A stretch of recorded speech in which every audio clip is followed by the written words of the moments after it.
Cricket ಜಗತ್ತಿನ interesting ಸುದ್ದಿಗಳನ್ನು quick ಆಗಿ ಹೇಳ್ತೇನೆ ಕ್ರಿಕೆಟ್ ರೌಂಡ್ ಅಪ್ ನಲ್ಲಿ. ನಾನು ಶಾಂತ, ನೀವು ಸುದ್ದಿಯಾನದ ಸಬ್ಸ್ಕ್ರೈಬರ್ ಆಗೋದಕ್ಕೆ ಮರಿಬೇಡಿ. ಜೂನ್ 9ರಂದು ಇಂಡಿಯಾ ಹಾಗೆ ಪಾಕಿಸ್ತಾನ ನಡುವೆ ಹೈ ವೋಲ್ಟೇಜ್ ಪಂದ್ಯ ನಡೆಯಲಿದೆ. ಆದರೆ ಪಂದ್ಯಕ್ಕೂ ಮುನ್ನ ಟಿ20 ವಿಶ್ವಕಪ್ ಪಿಚ್ನ ಕಳಪೆ ಗುಣಮಟ್ಟದ ಬಗ್ಗೆ ಭಾರತ ತಂಡ ನಿರಾಸೆಗೊಂಡಿದೆ. ಆತಿಥೇಯ ಅಂತಾರಾಷ್ಟ್ರೀಯ ಕ್ರಿಕೆಟ್ ಮಂಡಳಿಗೆ ಮಾಹಿತಿಯನ್ನ ಕೂಡ ನೀಡಿದೆ. ಹೀಗಾಗಿ ಪಂದ್ಯವನ್ನ ನ್ಯೂಯಾರ್ಕ್ನ ನಸೌ ಕೌಂಟಿ ಅಂತಾರಾಷ್ಟ್ರೀಯ ಕ್ರಿಕೆಟ್ ಸ್ಟೇಡಿಯಂನಿಂದ ಸ್ಥಳಾಂತರಗೊಳಿಸಲಾಗುವುದು ಎಂಬ ಊಹಾಪೋಹವಿತ್ತು. ಆದರೆ ಭಾರತ ಮತ್ತು ಪಾಕಿಸ್ತಾನ ಪಂದ್ಯವನ್ನ ನ್ಯೂಯಾರ್ಕ್ನಿಂದ ಸ್ಥಳಾಂತರಿಸುವ ಯೋಚನೆ ಇಲ್ಲ ಅಂತ ಐಸಿಸಿ ಮಾಹಿತಿ ನೀಡಿದೆ. ಪಿಚ್ ಬಗ್ಗೆ ಯಾವುದೇ ಬದಲಾವಣೆ ಆದರೂ ಕೂಡ ಅದನ್ನು ಸರಿಪಡಿಸೋದಾಗಿ ತಿಳಿಸಿದೆ. ಹೀಗಾಗಿ ಭಾರತ ಮತ್ತು ಪಾಕಿಸ್ತಾನ ಪಂದ್ಯ ಜೂನ್ 9ರಂದು ನ್ಯೂಯಾರ್ಕ್ನ ನಸೌ ಕೌಂಟಿ ಅಂತಾರಾಷ್ಟ್ರೀಯ ಕ್ರಿಕೆಟ್ ಸ್ಟೇಡಿಯಂನಲ್ಲಿಯೇ ನಡೆಯಲಿದೆ ಎಂದು ಐಸಿಸಿ ಸ್ಪಷ್ಟಪಡಿಸಿದೆ. ಪಾಕ್ ತಂಡಕ್ಕೆ ಟೀಂ ಇಂಡಿಯಾದ ರನ್ ಮಿಷನ್ ವಿರಾಟ್ ಕೊಹ್ಲಿ ನಡುಕ ಹುಟ್ಟಿಸಿದ್ದಾರೆ. ಈ ಹಿಂದಿನ ದಾಖಲೆಗಳೇ ಇದಕ್ಕೆ ಸಾಕ್ಷಿಯಾಗಿವೆ. 2022ರಲ್ಲಿ ಆಸ್ಟ್ರೇಲಿಯಾದಲ್ಲಿ ನಡೆದಿದ್ದ ಟಿ20 ವಿಶ್ವಕಪ್ನ ಭಾರತ ಹಾಗೆ ಪಾಕ್ ಪಂದ್ಯದಲ್ಲಿ ವಿರಾಟ್ ಅಬ್ಬರಿಸಿದ್ದರು. ಸೋಲಿನ ಅಂಚಿನಲ್ಲಿದ್ದ ಭಾರತಕ್ಕೆ ಕೊಹ್ಲಿ ಏಕಾಂಗಿಯಾಗಿ ಗೆಲುವು ತಂದುಕೊಟ್ಟಿದ್ರು. ವಿರಾಟ್ ಇದುವರೆಗೆ ಟಿ20 ಮಾದರಿಯಲ್ಲಿ ಪಾಕಿಸ್ತಾನ ವಿರುದ್ಧ 10 ಪಂದ್ಯಗಳನ್ನಾಡಿದ್ದಾರೆ. 81.33 ಸರಾಸರಿಯಲ್ಲಿ 488 ರನ್ ಗಳಿಸಿದ್ದು ಗರಿಷ್ಠ ಸ್ಕೋರ್ 82 ರನ್ ಆಗಿದೆ. ಪಾಕಿಸ್ತಾನ ವಿರುದ್ಧದ ಟಿ20ಯಲ್ಲೂ ಕೂಡ ವಿರಾಟ್ ವಿಕೆಟ್ ಅನ್ನು ಪಡೆದಿದ್ರು. ಭಾರತ ಮತ್ತೆ ಪಾಕಿಸ್ತಾನ ನಡುವಣ ಪಂದ್ಯಕ್ಕೂ ಮುನ್ನ ಟೀಂ ಇಂಡಿಯಾಗೆ ಶಾಕ್ ಎದುರಾಗಿದೆ. ಭಾರತ ತಂಡದ ನಾಯಕ ರೋಹಿತ್ ಶರ್ಮಾ ಮತ್ತೆ ಗಾಯಗೊಂಡಿದ್ದಾರೆ. ಶುಕ್ರವಾರ ನೆಟ್ಸ್ನಲ್ಲಿ ಬ್ಯಾಟಿಂಗ್ ಪ್ರಾಕ್ಟೀಸ್ ಮಾಡ್ತಿದ್ದ ರೋಹಿತ್ ಶರ್ಮಾ ಅವರ ಹೆಬ್ಬರಳಿಗೆ ಗಾಯವಾಗಿದ್ದು ಇದರಿಂದ ಅಭ್ಯಾಸವನ್ನು ನಿಲ್ಲಿಸಿ ವೈದ್ಯಕೀಯ ಚಿಕಿತ್ಸೆ ಪಡೆದಿದ್ದಾರೆ. ಹೀಗಾಗಿ ಪಾಕ್ ವಿರುದ್ಧದ ಪಂದ್ಯಕ್ಕೆ ರೋಹಿತ್ ಶರ್ಮಾ ಅಲಭ್ಯರಾಗಲಿದ್ದಾರಾ ಎಂಬ ಪ್ರಶ್ನೆ ಹುಟ್ಟಿಕೊಂಡಿದೆ. ಯಾಕಂದ್ರೆ ಭಾರತ ಮತ್ತು ಪಾಕ್ ನಡುವಣ ಪಂದ್ಯ ಭಾನುವಾರ ನಡೆಯಲಿದ್ದು ಅದಕ್ಕೂ ಮುನ್ನ ಹಿಟ್ಮ್ಯಾನ್ ಸಂಪೂರ್ಣವಾಗಿ ಚೇತರಿಸಿಕೊಳ್ಬೇಕಿದೆ. ಪಾಕ್ ವಿರುದ್ಧದ ಪಂದ್ಯದ ವೇಳೆಗೆ ಈ ಗಾಯದ ನೋವು ಸಂಪೂರ್ಣವಾಗಿ ಕ್ಷೀಣಿಸಿದ್ರೆ ಮಾತ್ರ ಅವರು ಕಣಕ್ಕಿಳಿಯಲಿದ್ದಾರೆ. ಭಾರತ ಪಾಕ್ ಪಂದ್ಯಕ್ಕೆ ಮಳೆ ಆತಂಕ ಎದುರಾಗಿದೆ. ಈಗಾಗಲೇ ಟೀಂ ಇಂಡಿಯಾ ತನ್ನ ಮೊದಲ ಪಂದ್ಯದಲ್ಲಿ ಐರ್ಲೆಂಡ್ ಅನ್ನು ಸೋಲಿಸುವ ಮೂಲಕ ಪಂದ್ಯಾವಳಿಯಲ್ಲಿ ಉತ್ತಮ ಆರಂಭ ಪಡೆದಿದೆ. ಆದರೆ ಪಾಕಿಸ್ತಾನ ಮೊದಲ ಪಂದ್ಯದಲ್ಲಿ ಅಮೆರಿಕ ಎದುರು ಸೋಲುವ ಮೂಲಕ ಇಕ್ಕಟ್ಟಿನಲ್ಲಿ ಸಿಲುಕಿದೆ. ಟೀಂ ಇಂಡಿಯಾ ವಿರುದ್ಧ ಗೆದ್ದರೆ ಮಾತ್ರ ಅದಕ್ಕೆ ಉಳಿಗಾಲ. ಆದರೆ ಟೀಂ ಇಂಡಿಯಾ ಪಾಕಿಸ್ತಾನವನ್ನ ಸೋಲಿಸುವ ಮೂಲಕ ಸೂಪರ್ 8 ದಾರಿಯನ್ನು ಸುಗಮಗೊಳಿಸಿಕೊಳ್ಳಲು ಕಾತರವಾಗಿದೆ. ಆದರೆ ಭಾನುವಾರ ಪಂದ್ಯದ ದಿನ ಮಳೆಯಾಗುವ ಸಾಧ್ಯತೆಗಳಿವೆ ಎಂದು ಹೇಳಲಾಗ್ತಿದೆ.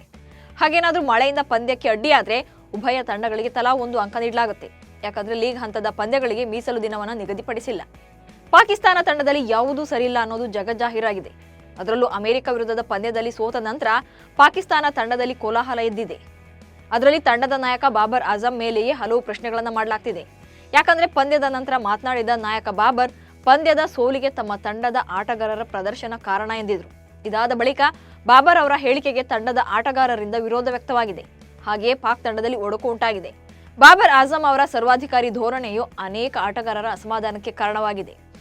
ಪಾಕಿಸ್ತಾನದ ಬ್ಯಾಟ್ಸ್ಮನ್ ಅಜಂ ಖಾನ್ ತಮ್ಮ ಬ್ಯಾಟಿಂಗ್ ಮತ್ತು ಫಿಟ್ನೆಸ್ ಇಂದ ತುಂಬಾ ಟ್ರೋಲ್ ಆಗ್ತಿದ್ದಾರೆ.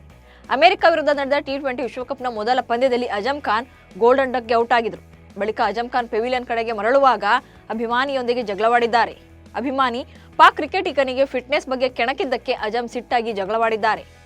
ಅಲ್ಲದೆ ಅನೇಕ ಅಭಿಮಾನಿಗಳು ಟೆಕ್ಸಾಸ್ನ ಗ್ರ್ಯಾಂಡ್ ಪ್ರೈರಿ ಸ್ಟೇಡಿಯಂಗೆ ಅಜಂ ಖಾನ್ ಅವರ ಪೋಸ್ಟರ್ಗಳನ್ನು ಹಿಡಿದು ಬಂದಿದ್ದು ಅದರಲ್ಲಿ ವಿಶೇಷವಾಗಿ ತಿನ್ನೋದನ್ನ ನಿಲ್ಲಿಸು ಎಂಬ ಪೋಸ್ಟರ್ಗಳನ್ನು ಪ್ರದರ್ಶನ ಮಾಡಿದ್ರು. ಟೀಂ ಇಂಡಿಯಾದ ಸ್ಟಾರ್ ಆಲ್ರೌಂಡರ್ ಹಾರ್ದಿಕ್ ಪಾಂಡ್ಯ ಒಂದಿಲ್ಲೊಂದು ವಿಚಾರವಾಗಿ ಟ್ರೋಲ್ ಆಗ್ತಾನೆ ಇದ್ದಾರೆ. ಇದೀಗ ಟಿ20 ವಿಶ್ವಕಪ್ ಪಂದ್ಯದ ವೇಳೆ ಹಾರ್ದಿಕ್ ಪಾಂಡ್ಯ ಅವರು ಶುಭ್ಮನ್ ಗಿಲ್ಗೆ ಅವಮಾನ ಮಾಡಿರೋ ಆರೋಪ ಕೇಳಿ ಬಂದಿದೆ. ಪಂದ್ಯದ ವೇಳೆ ಬೌಂಡ್ರಿ ಗೆರೆ ಬಳಿ ಹಾರ್ದಿಕ್ ಪಾಂಡ್ಯಗೆ ಶುಭ್ಮನ್ ಗಿಲ್ ನೀರು ನೀಡಿದ್ದಾರೆ. ನೀರು ಕುಡಿದ ನಂತರ ಬಾಟ್ಲಿಯನ್ನ ಗಿಲ್ಗೆ ನೀಡದ ಪಾಂಡ್ಯ ಕೆಳಗೆ ಬಿಸಾಕಿದ್ದಾರೆ. ಆಗ ಬೆರಳು ತೋರಿಸಿ ಏನೋ ಹೇಳಿರುವಂತೆ ಕಂಡು ಬಂದಿದೆ.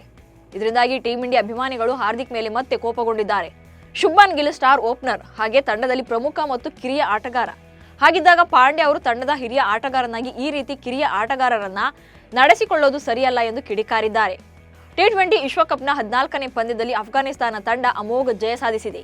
ಗಯಾನಾದ ಪ್ರಾವಿಡೆನ್ಸ್ ಸ್ಟೇಡಿಯಂನಲ್ಲಿ ನಡೆದ ಈ ಪಂದ್ಯದಲ್ಲಿ ಟಾಸ್ ಗೆದ್ದ ನ್ಯೂಜಿಲೆಂಡ್ ಬೌಲಿಂಗ್ ಅನ್ನು ಆಯ್ಕೆ ಮಾಡಿಕೊಂಡಿತ್ತು. ಅದರಂತೆ ಇನ್ನಿಂಗ್ಸ್ ಆರಂಭಿಸಿದ ಅಫ್ಘಾನಿಸ್ತಾನ ಪರ ಆರಂಭಿಕರಾದ ರಹಮಾನುಲ್ಲಾ ಗುರ್ಬಾಜ್ ಮತ್ತೆ ಇಬ್ರಾಹಿಂ ಮೊದಲ ವಿಕೆಟ್ಗೆ 103 ರನ್ಗಳ ಭರ್ಜರಿ ಜೊತೆಯಾಟವಾಡಿದ್ರು. ಪರಿಣಾಮ ನಿಗದಿತ 20 ಓವರ್ಗಳಲ್ಲಿ 6 ವಿಕೆಟ್ ಕಳೆದುಕೊಂಡು 159 ರನ್ ಕಲೆ ಹಾಕಿತು. 160 ರನ್ಗಳ ಗುರಿ ಪಡೆದ ನ್ಯೂಜಿಲೆಂಡ್ ತಂಡ ಆರಂಭದಲ್ಲಿ ವಿಕೆಟ್ ಕಳೆದುಕೊಳ್ತು. ಅಂತಿಮವಾಗಿ 15.2 ಓವರ್ಗಳಲ್ಲಿ 75 ರನ್ ಗಳಿಸಿ ಆಲ್ಔಟ್ ಆಗುವ ಮೂಲಕ ಸೋಲೊಪ್ಪಿಕೊಳ್ತು. ಅಫ್ಘಾನಿಸ್ತಾನ ತಂಡ ಗೆಲುವಿನೊಂದಿಗೆ ಗ್ರೂಪ್ ಸಿ ಅಂಕಪಟ್ಟಿಯಲ್ಲಿ 4 ಪಾಯಿಂಟ್ಸ್ಗಳೊಂದಿಗೆ ಅಗ್ರಸ್ಥಾನ ಅಲಂಕರಿಸಿದೆ.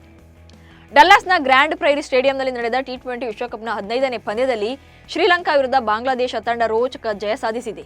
ಈ ಪಂದ್ಯದಲ್ಲಿ ಟಾಸ್ ಗೆದ್ದ ಬಾಂಗ್ಲಾದೇಶ ತಂಡ ಶ್ರೀಲಂಕಾ ತಂಡವನ್ನು ಬ್ಯಾಟಿಂಗ್ಗೆ ಆಹ್ವಾನ ಮಾಡಿತ್ತು. ಅದರಂತೆ ಇನ್ನಿಂಗ್ಸ್ ಆರಂಭಿಸಿದ ಶ್ರೀಲಂಕಾ ತಂಡ 20 ಓವರ್ಗಳಲ್ಲಿ 9 ವಿಕೆಟ್ ಕಳೆದುಕೊಂಡು 124 ರನ್ ಗಳಿಸಲಷ್ಟೇ ಶಕ್ತವಾಯಿತು. 125 ರನ್ಗಳ ಸುಲಭ ಗುರಿಯನ್ನ ಬೆನ್ನತ್ತಿದ ಬಾಂಗ್ಲಾದೇಶ ತಂಡ ಆರಂಭಿಕ ಆಘಾತ ಎದುರಿಸಿತು. ಕೇವಲ 6 ರನ್ ಗಳಿಸುವಷ್ಟರಲ್ಲಿ ಇಬ್ಬರು ಆರಂಭಿಕರನ್ನ ಕಳೆದುಕೊಂಡು ಸಂಕಷ್ಟಕ್ಕೆ ಸಿಲುಕಿತ್ತು. ಬಳಿಕ ಟ್ರ್ಯಾಕ್ಗೆ ಮರಳಿದ ತಂಡ 19ನೇ ಓವರ್ಗೆ ಟಾರ್ಗೆಟ್ ರೀಚ್ ಆಯಿತು.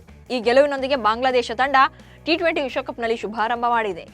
ಟಿ20 ವಿಶ್ವಕಪ್ನ 13ನೇ ಪಂದ್ಯದಲ್ಲಿ ಐರ್ಲೆಂಡ್ ಮತ್ತು ಕೆನಡಾ ತಂಡಗಳು ಮುಖಾಮುಖಿಯಾಗಿದ್ದು, ಟಾಸ್ ಸೋತು ಮೊದಲು ಬ್ಯಾಟ್ ಮಾಡಿದ ಕೆನಡಾ 20 ಓವರ್ಗಳಲ್ಲಿ 7 ವಿಕೆಟ್ ನಷ್ಟಕ್ಕೆ 142 ರನ್ ಗಳಿಸಿತ್ತು. ಈ ಟಾರ್ಗೆಟ್ ಬೆನ್ನಟ್ಟಿದ ಐರ್ಲೆಂಡ್ ತಂಡಕ್ಕೆ ಆರಂಭದಿಂದಲೇ ಕೆನಡಾ ಶಾಕ್ ನೀಡಿತು. ಪರಿಣಾಮ ಅಂತಿಮವಾಗಿ ಐರಿಷ್ ಪಡೆ ನಿಗದಿತ 20 ಓವರ್ಗೆ 7 ವಿಕೆಟ್ ನಷ್ಟಕ್ಕೆ 125 ರನ್ ಗಳಿಸುವ ಮೂಲಕ 12 ರನ್ಗಳಿಂದ ಸೋಲೊಪ್ಪಿಕೊಳ್ತು. ಈ ಮೂಲಕ ಐರ್ಲೆಂಡ್ ಬಹುತೇಕ ಟಿ20 ವಿಶ್ವಕಪ್ ಟೂರ್ನಿಯಿಂದ ಹೊರಬಿದ್ದಿದೆ. ಇವಿಷ್ಟು ಇವತ್ತಿನ ಕ್ರಿಕೆಟ್ ರೌಂಡಪ್ ಸುದ್ದಿಗಳು. ನಮಸ್ಕಾರ.